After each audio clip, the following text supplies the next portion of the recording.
Good morning, everyone. Welcome back to the edition of the current affairs news, and I am your presenter at Jamano Media, Adam Anjai. And today on the Standard newspaper, we bring you the headlines from on the 11th January to on the 12th of January, and our headlines are: Solo Sanding gets heroes farewell. Government poor investment in agriculture makes target impossible to reach.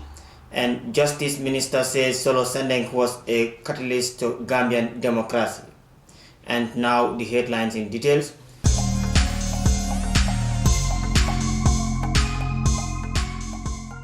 By Lamin Charms and Alaji Mane, who wrote this article on the Standard newspaper. A massive cross-section of Gambians yesterday bid farewell to slain opposition activist Solo Sendeng 6 years after his brutal murder at the hands of the state agents under the tyrannic regime of exiled dictator Yahya Jammeh. Sandeng's only crime was holding a peaceful protest asking for electoral reform. Protest for any sort was taboo under Jammeh, who responded by unleashing of brutal terror, touching Sandeng to death and gravely injuring many others. The mightiest body was exhumed from a dislocated corner of the secret police compound in Tanje and went through a court process which ended in a life sentence for the head of notorious NIA and 4 others, prompting way for the slain activists remain to get a befitting burial. Gambia government started a state funeral yesterday at a now renamed Never Again Arch, where politicians, government officials and family paid tribute to the hero of the nation. In a riveting, moving tribute, Alhaji Mustafa Dabo, a representative of the Sandeng family, said since he dismissed the family of Sandeng remained neglected by the state, he died for the cause of this government, yet no one came to his family's rescue since his killing. He allied shaming many of Sandeng's now powerful former colleagues. Mohammed Sandeng, son of Solo, said although his father epitomized peace, tolerance and sacrifice for a greater cause, his legacy is yet to be honored. In our loss, a country found an opportune moment to unite towards a new beginning, towards a progressive nation through the selfless and true actions of a man who was fully conscious of the gruesome consequences that may befallen him despite the threatening realities of coming in contact with the callous and brutal nature of that dictatorship. Solo Sandeng decided to give his life up for a what greater good, young Mohammed said.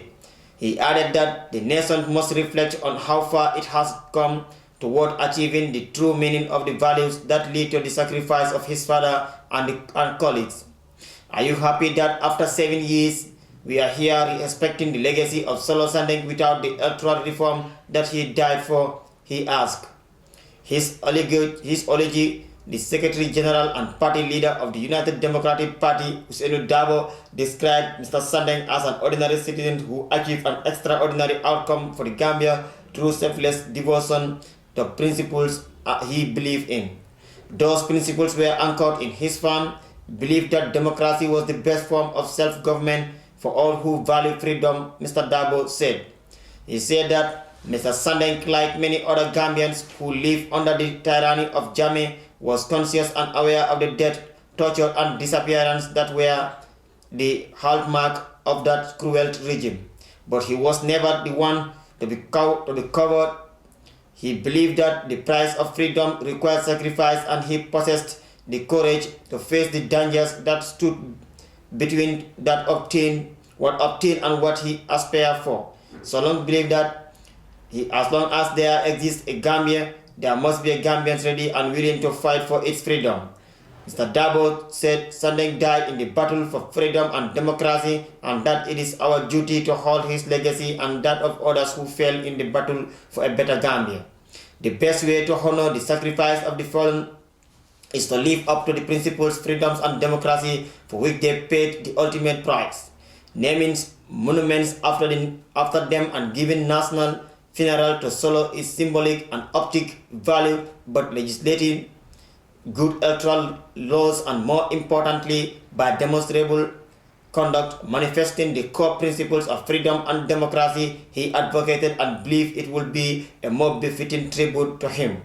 Dabo concluded the ceremony at the Arch was followed by prayers at the Dibakunda Mosque and burial attended by a massive crowd including religious and political leaders and diplomats. That was the story of the Standard newspaper about Solo Sendeng's burial. And government's poor investment in agriculture makes target impossible to reach. There's another article also on the Standard newspaper that talks about the investments in agriculture. Retired Gambian international civil servant Lamin Mane has said the lack of sufficient investment by government in the country's agriculture sector makes it impossible to reach targets for food sufficiency. Among others, Mr. Mane, a former staff of the African Development Bank, cited 200 million allocation to agriculture in the country's 2022 budget as far as sort of the commitment African heads of state made in Maputo to commit 10% of their country's budget to agriculture. In 2021, agriculture was allocated 400 million, but in 2022 it was reduced to a mere 282 million, less than 2% of the national budget. Yet the Maputo Agreement requires African states to dictate at least 10% of their national budget to agriculture. In other cases, this should be almost 3 billion in 2022, but no, only less than 2% of the budget was allocated to agriculture. Mane, who is also a member of the opposition's United Democratic Party, an expert in the international law and development management, Mane said government cannot claim to have taken agriculture as a priority sector when they devoted less than 2% of the national budget to it. He argued that the same government gave the National Assembly many times more than what it gives to the entire agriculture sector, and also gave the president's office twice more money than the agriculture sector. It doesn't make sense, and yet we blame everything on the Ukraine-Russia war or a COVID. But how committed are we as a government to the priority sectors of the economy? Can we go to our families and tell them that we cannot provide food because of the Ukraine and Russia war or because of COVID is around? He asked. The Gambia he added, it's just over 2 million people in a population less than the population of Dakar alone in Senegal. Yet we cannot feed 2 million people in 57 years of independence, even with such a vast expanses of land and fresh water in half of the river Gambia. Mr. Mane, however, argued that the right policies and programs, the country can produce rich enough rice, millet, findi, and other basic needs, and even export some.